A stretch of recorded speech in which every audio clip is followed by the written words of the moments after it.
ଓଡ଼ିଆରେ ଗୋଟିଏ ଲୋକ କଥା ରହିଛି, କାଉ ରଡ଼ିବାକୁ ତାଳ ପଡ଼ିବାକୁ।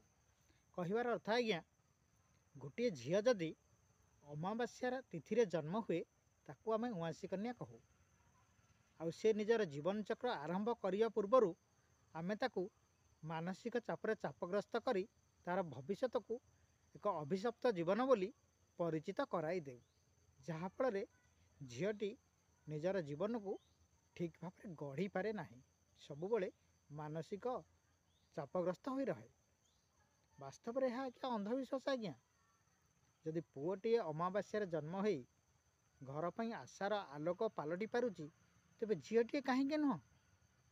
ତେଣୁ କେବେ ବି କୌଣସି ଝିଅକୁ ଉଆଁଶୀ କନ୍ୟା କହି ତାହାର ଜୀବନକୁ ଅଭିଶପ୍ତ କରନ୍ତୁ ନାହିଁ।